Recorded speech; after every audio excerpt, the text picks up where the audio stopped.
അതെ, ഇതിപ്പോൾ എവിടെ എത്തിയെന്നറിയാം. ഇതിപ്പോൾ ദുബായിൻ്റെ ബോർഡർ കഴിഞ്ഞു. ദുബായ് കഴിഞ്ഞു. ഇനിയിപ്പോൾ ദുബായിൻ്റെ ദുബായ് കര കഴിഞ്ഞിട്ടിപ്പോൾ കടലിൽ പിടിച്ചിട്ടാണ്. ഇതാ നമ്മൾ ഏകദേശം മൂവ് ചെയ്തുകൊണ്ട് നിൽക്കുകയാണ്. കടൽ പിടിച്ചു, കടൽ തീരങ്ങളിലൂടെ ഇതാ പോകുന്നു. ഇതിപ്പോൾ നല്ല ഹൈറ്റ് എനിക്ക് തോന്നുന്നു ദുബായ് പാസ് ചെയ്തപ്പോൾ ഫ്ലൈറ്റ് ഒന്നുകൂടി പൊന്തിയിട്ട് വന്നു മുകളിലോട്ട്. അടിഭാഗം ആകാശം പോലെ ഉണ്ട് ഇപ്പോൾ. മുകളിലും ആകാശം, താഴെയും ആകാശം.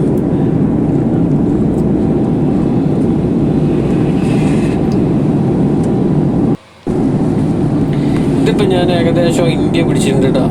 ഇന്ത്യയുടെ ഏത് ഭാഗമാണെന്നുള്ളത് എനിക്ക് മനസ്സിലാവണില്ല.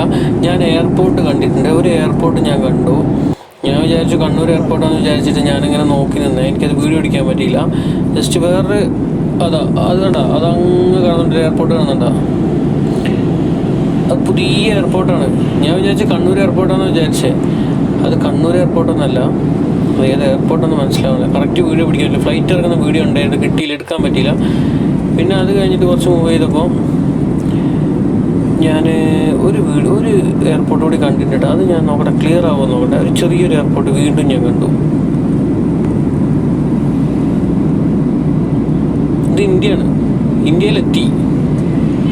ഇന്ത്യയിലെത്തിയിട്ട് ഇത് ഏത് ഭാഗമാണെന്നൊന്നും ഒരു പിടുത്തവും കിട്ടുന്നില്ല.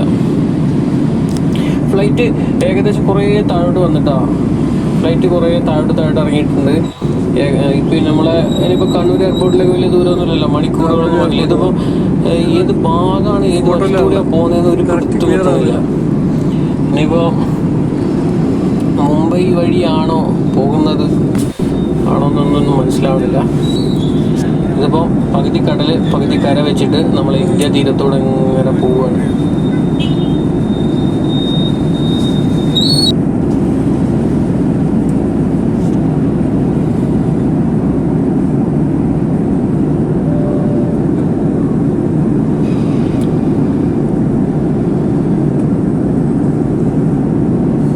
ഇനി ഏകദേശം ഒരു മണിക്കൂറോട് ഉണ്ട് കേട്ടോ. ലാൻഡിങ്ങിന് ഒരു മണിക്കൂറുണ്ട്. നമ്മൾ ഇപ്പോൾ ടിക്കറ്റിൽ കൊടുത്ത ടൈം അനുസരിച്ചിട്ട് ഇപ്പോൾ ഏകദേശം ഒരു മണിക്കൂറും കൂടി യാത്ര ചെയ്യാണ്.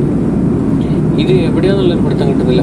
എന്തായാലും പറ്റില്ല. കാഴ്ചകൾ ഇതൊക്കെ ഞാൻ എന്താ പറയുക, ഗൾഫ് പ്രവാസിയായിട്ട് നടന്നിട്ട് ഇങ്ങനെ ഞാൻ ഇതുവരെ കണ്ടില്ലായിരുന്നു. ഇതൊക്കെ ഒരുപാട് കാഴ്ച കാണാൻ പറ്റി. ഫ്ലൈറ്റ് 3 രാജ്യം പിടിച്ച് ഒമാൻ്റെ ഒരു സൈഡാണ് പിടിച്ചുള്ളൂ. ഒമാന്, ഖത്തർ, ദുബായ്. ഇതിപ്പോൾ ഇന്ത്യയിലേക്ക് പാസ് ചെയ്ത് ഇന്ത്യയിൽ നല്ല സ്പീഡിലായിരിക്കും പോകുന്നുണ്ടാവും. എനിക്കൊരു സ്പീഡ് ഇത്രയും കാണുള്ളൂ. കാണുമ്പോൾ മെല്ലെ പോണ പോലെ ഉണ്ട്.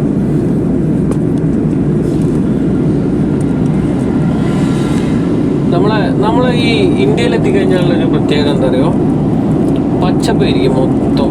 പച്ച കളർ മരങ്ങളും അതുപോലെ നദികൾ അതുപോലത്തെയൊക്കെ നല്ല വൃത്തിയിൽ കാണും. അത് വേറെ രസമാട്ടോ. ബിൽഡിങ് ഉണ്ട്, ബിൽഡിങ് ഇല്ലാണ്ടില്ല, ബിൽഡിങ് ഒരുപാടുണ്ട്. പക്ഷേ അതിൻ്റെ കൂടെ പച്ച നദികളും അതും ഇതൊക്കെ കാണുന്നത് നല്ലൊരു ഭംഗിയാണ്. അത് ഫീലിംഗ് കിട്ടണമെങ്കിൽ നമ്മൾ ഇന്ത്യയിൽ നിന്ന് പിടിക്കണം.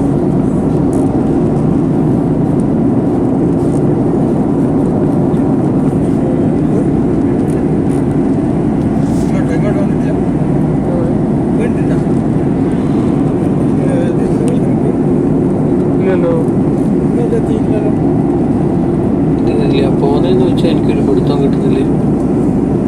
എന്തായാലും ഇന്ത്യ ടച്ച് ചെയ്തിട്ടുണ്ട്.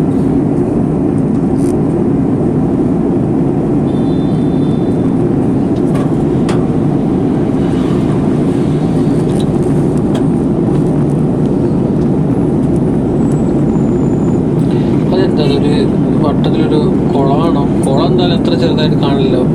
ഏതോ ഡാമാണ് അത്. ഡാം നല്ല പച്ച കളർ വെള്ളം.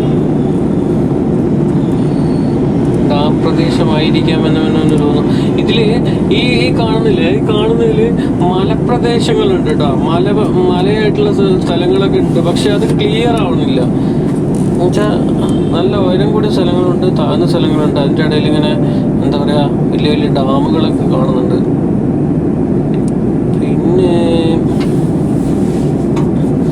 ഇതിലൊരു പ്രത്യേകത വെച്ചിട്ടുണ്ടെങ്കിൽ കോറികൾ കാണുന്നുണ്ട് കേട്ടോ.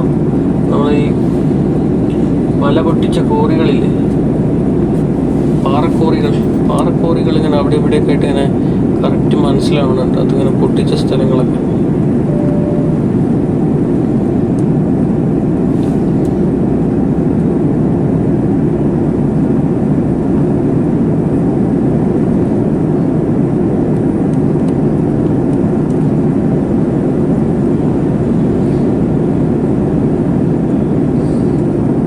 ആ പച്ച കളറ്, ആ പച്ചപ്പ് കാണണമെങ്കിൽ നമ്മുടെ ഇന്ത്യൻ കേട്ടോ.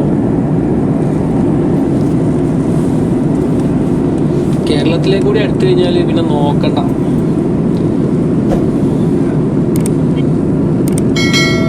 ഇത് കണ്ടോ, അതിൽ കണ്ടോ ഒരു സെൻട്രലിലൂടെ ഒരു പുഴ വരുന്നു. പുഴ എന്നുള്ളത് ഏത് നദിയാണ്, നദി ഗംഗാ നദിയാണ് തോന്നുന്നു. ഗംഗാ നദി വലിയ കണ്ടോ, കടലിന്റെ ഒരു സൈഡിലേക്ക് ഒരു ദ്വീപ് പോലെ ഉണ്ടല്ലോ. കടൽ തീരത്തിന് സൈഡിലൊക്കെ ദ്വീപ്. ഇത് ഇന്ത്യയിലുള്ള സ്ഥലമാണെന്നുള്ളത് കൺഫേം. എന്ന് വെച്ചാൽ ഇതുപോലെ ഇനിയിപ്പോൾ ബസ് ചെയ്യാൻ ദുബായ്, ഒമാനും ഖത്തറും കഴിഞ്ഞാൽ, ഖത്തർ, ദുബായ്, ഒമാനും ഈ 3 രാജ്യങ്ങൾ കഴിഞ്ഞാൽ പിന്നെ ഉള്ളത് ഇന്ത്യനാണ്. പാകിസ്ഥാൻ വഴി എന്തായാലും വരില്ല.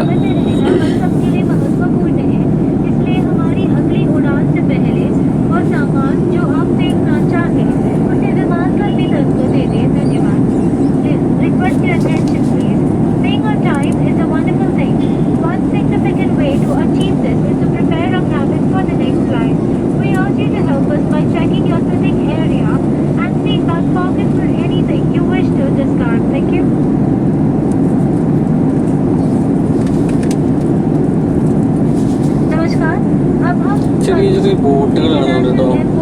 ഇതിൽ കറക്റ്റ് ക്ലിയർ ആവുന്നുണ്ട് അറിയില്ല. ചെറിയ ബോട്ടുകൾ.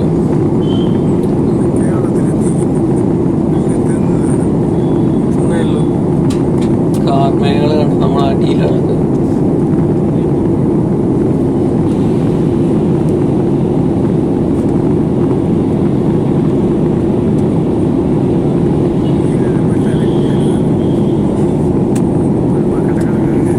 നമ്മള് കേരളം പിടിച്ചു കിട്ടാ.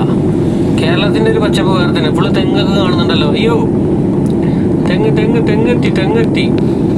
കേരളത്തിലുള്ള തെങ്ങാന്നാ തോന്നുന്നത്.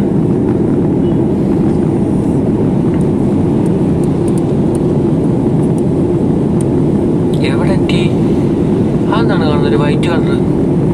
ഒന്നും കണ്ണു പിടിക്കുന്നില്ലാതെ. ആ, ഇത് കേരളം പിടിച്ച്.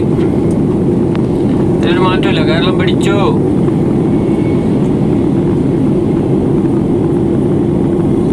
അതാ ചിറകൊക്കെ പൊക്കി വെക്കുന്നുണ്ട്. ആ, ഇറങ്ങാണ് കേട്ടോ. താവാണ് താവുന്നുണ്ട്.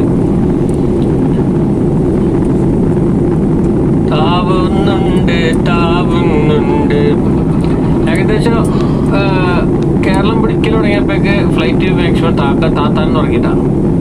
താന്ന് പോന്നു. ഇത് എങ്ങോട്ടത് ഇറക്കുന്നവര്?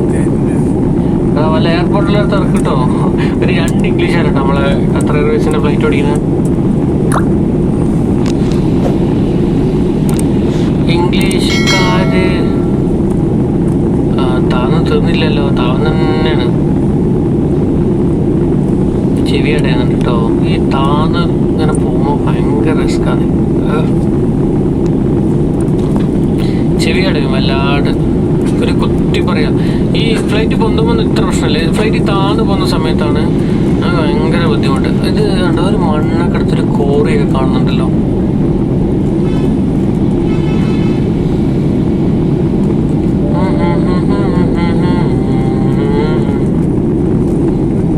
നമ്മള് കേരളം തന്നെയാ.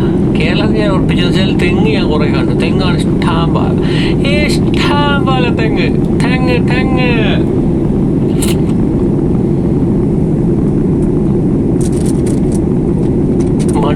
മണ്ണെടുത്ത് നമ്മളെ ഈ വെട്ടുകല്ലില്ലേ, വീട് കെട്ടുന്ന കരിങ്കല്ലല്ലോ, അതിന് നമ്മുടെ നാട്ടില് വെട്ടുകല്ല് എന്ന് പറയല്.